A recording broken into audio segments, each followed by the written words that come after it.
दोस्तों, मैं चंदन सर पिठौरी सिवान बिहार वाला। आज हम राज्य व्यवस्था यानी पॉलिटी के अंतर्गत बहुत ही महत्वपूर्ण टॉपिक को पढ़ने वाले हैं, जिसे वित्त आयोग यानी फाइनेंस कमीशन कहते हैं। आज हम वित्त आयोग यानी इंग्लिश में फाइनेंस कमीशन, हिंदी में वित्त आयोग कहते हैं।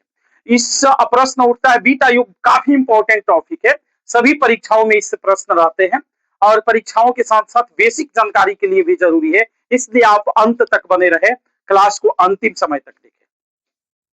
अब प्रश्न उठता है कि वित्त आयोग एक आयोग है, एक कमीशन है, तो इस आयोग का काम क्या है? आखिर कोई ना कोई वर्क होगा तभी तो इसको बनाया गया है। तो वित्त आयोग का मुख्य काम है केंद्र सरकार और राज्य सरकार के बीच राजस्व या करों का बंटवारा करना। वित्त आयोग देखिए कितना इंपॉर्टेंट काम करता है, कितना महत्वपूर्ण काम करता है। यह वित्त आयोग क्या करता है? केंद्र सरकार एवं राज्य सरकार के बीच कर बुझते हैं ना, टैक्स राजस्व का बंटवारा करता है कि कौन कौन से राजस्व केंद्र सरकार लेगा और किस किस विभाग का राजस्व राज्य सरकार लेगा। इसका निर्णय वित्त आयोग करता है, यानी कर यानी राजस्व यानी टैक्स की बंटवारा करता है केंद्र सरकार राज्य सरकार के बीच। अब प्रश्न उठता है कि वित्त आयोग का गठन कौन करता है? तो स्पष्ट रूप में यहां हम लिखे हैं कि वित्त आयोग का गठन राष्ट्रपति के द्वारा किया जाता है। कितने दिन के लिए? 5 वर्ष के लिए। वित्त आयोग का गठन राष्ट्रपति के द्वारा 5 वर्ष के लिए किया जाता है। अब प्रश्न अगर एग्जाम में पूछता है कि वित्त आयोग का गठन कौन करता है, तो आप बिना किसी डाउट में आए आप बताइएगा कि वित्त आयोग का गठन राष्ट्रपति 5 वर्ष के लिए करते हैं। हाँ, 5 वर्ष के पहले भी इसे विघटित करके फिर दूसरा वित्त आयोग बना सकते हैं, हालांकि ऐसा कम ही होता है, देखने को कम ही मिलता है। ऐसे वित्त आयोग का गठन 5 वर्ष के लिए राष्ट्रपति करते हैं। भारतीय संविधान की बात करें, भारतीय संविधान के अनुच्छेद 280 के अंतर्गत इस अर्ध न्यायिक वित्त आयोग क्या है? अर्ध न्यायिक आयोग है। तो वित्त आयोग अर्थात अर्ध न्यायिक आयोग के रूप में वित्त आयोग का गठन होता है। वित्त आयोग का गठन राष्ट्रपति करते हैं। यह एक अर्ध न्यायिक आयोग के रूप में वित्त आयोग काम करता है। अर्ध न्यायिक आयोग के रूप में वित्त आयोग काम करता है और इसका गठन जो होता है संविधान के अनुच्छेद 280 के अकॉर्डिंग होता है। संविधान के आर्टिकल 280 के अकॉर्डिंग यानी अनुच्छेद 280 के अनुसार होता है। ठीक है। वित्त आयोग में एक अध्यक्ष होता है, जाहिर सी बात है जब आयोग है तो इसका अध्यक्ष तो होगा। तो वित्त आयोग में एक अध्यक्ष होता है और 4 अन्य सदस्य होते हैं। वित्त आयोग में एक अध्यक्ष और 4 अन्य सदस्य होते हैं। प्रश्न ये भी आ सकता है कि वित्त आयोग में कुल कितने लोग होते हैं? तो 5 लोग होते हैं, एक अध्यक्ष और 4 अन्य सदस्य, जिनकी नियुक्ति राष्ट्रपति द्वारा की जाती है। वित्त आयोग के अध्यक्ष की नियुक्ति कौन करता है?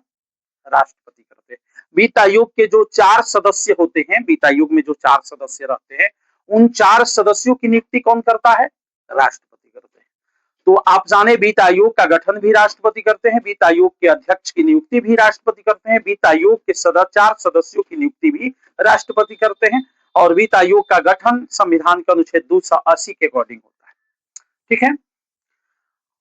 अब प्रश्न उठता है कि किसी भी व्यक्ति को हम अध्यक्ष बना सकते हैं? कोई भी व्यक्ति ना, कोई भी व्यक्ति अध्यक्ष नहीं बन सकता है।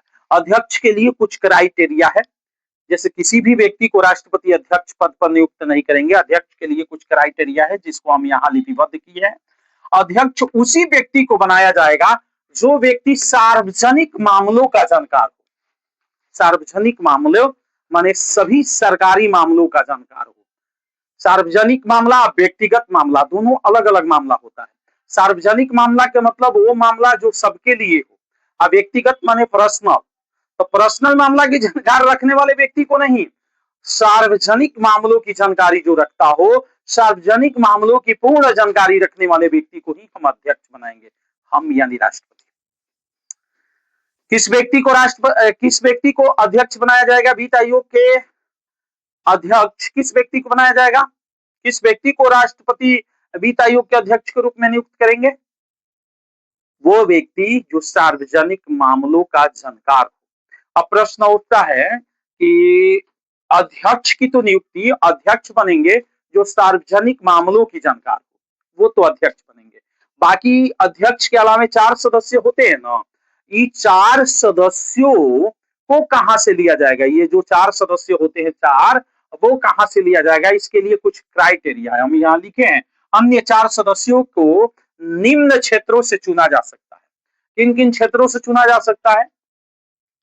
पहला है किसी उच्च न्यायालय का न्यायाधीश।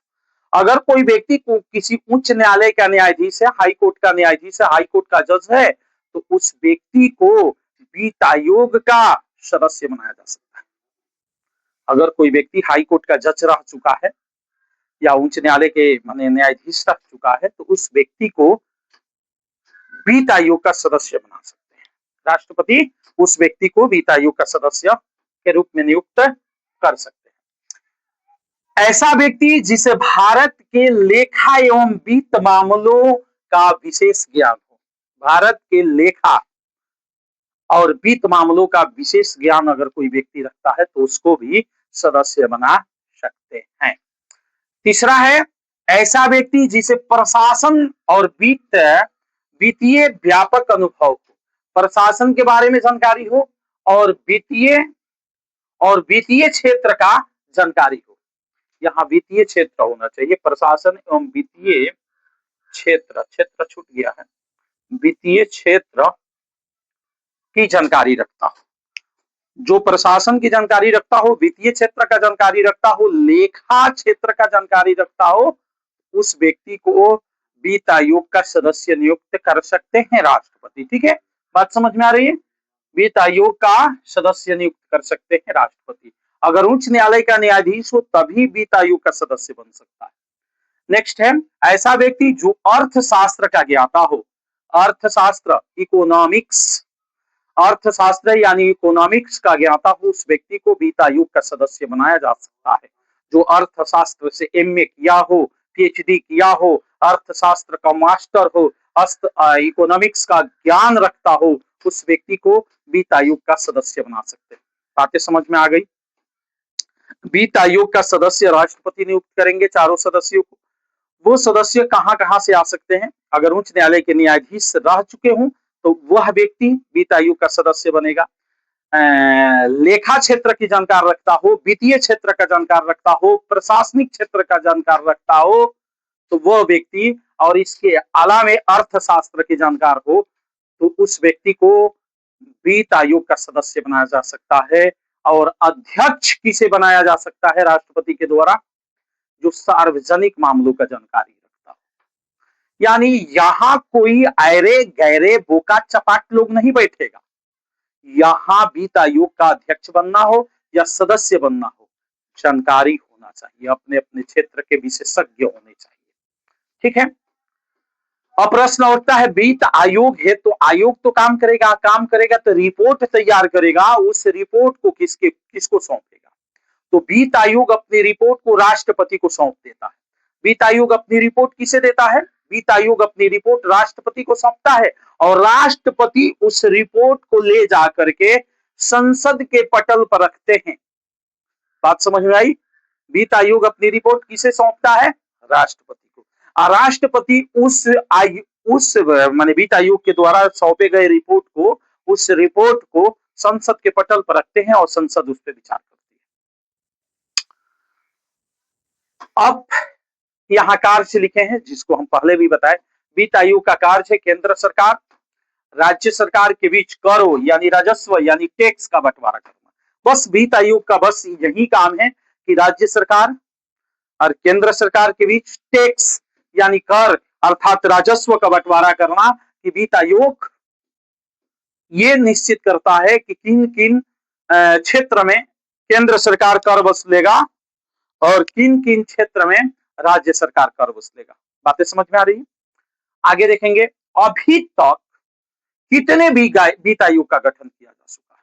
तो यहाँ स्पष्ट रूप से हम लिखे हैं कि अभी तक कुल 16 वित्त आयोग का गठन किया जा चुका है। अभी तक 2026 में हम खड़े हैं और 2026 तक कुल 16 वित्त आयोग का गठन हो चुका है, जिसमें पहला वित्त आयोग का गठन 1951 में हुआ था। वहीं प्राथमिक जो प्रथम चुनाव 1951-52 में हुआ था।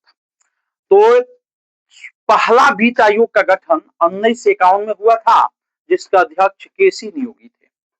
सीरियल से सभी वित्त आयोग को याद रखना जरूरी नहीं है।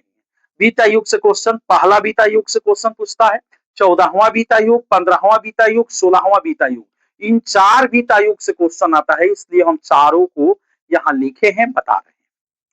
तो पहला वित्त आयोग का गठन कब हुआ? 1951 में हुआ। इसके अध्यक्ष कौन थे? केसी नियोगी थे।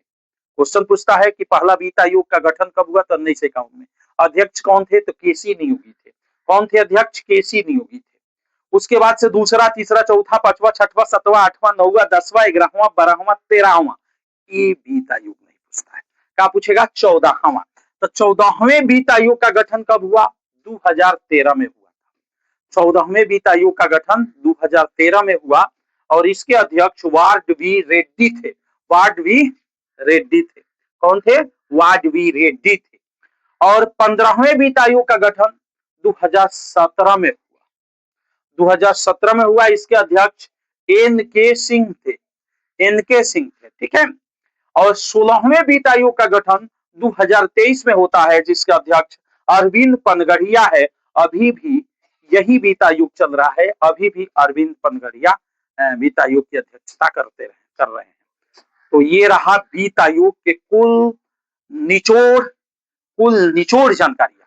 वित्त आयोग के संबंध में जो भी हमारे पास जानकारियां है, मैं सबको नहीं लिख देता हूँ, सब नहीं बताता हूँ।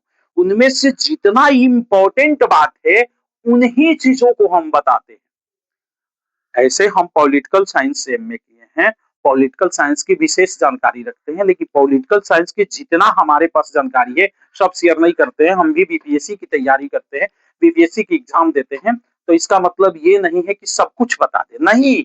हाँ, बताते हैं। बीपीएससी लेवल तक के क्वेश्चन को तो हम टारगेट करते हैं, हम प्रयास में रहते हैं कि उन क्षेत्रों को ना छोड़े जहां से प्रश्न आते हैं।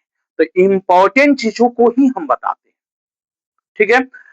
अब राज व्यवस्था में हमारे समझ से 8-9 क्लास लगेगा। उसके बाद से थोड़ा सा हम पॉलिटिकल साइंस पढ़ा देंगे, जो कि मास्टर डिग्री वालों के लिए जरूरी है, जो पीजी कर चुके हैं, जिनको पीजीटी देना है। उसके बाद हम हिस्ट्री पढ़ाएंगे। तो आप हमारे साथ बने रहे। यदि हमें फेसबुक पर आप देख रहे हैं तो प्लीज फॉलो, लाइक, शेयर करें। अगर यूट्यूब पर देख रहे हैं तो प्लीज सब्सक्राइब, लाइक, शेयर करें। धन्यवाद। इसका स्क्रीनशॉट ले लें।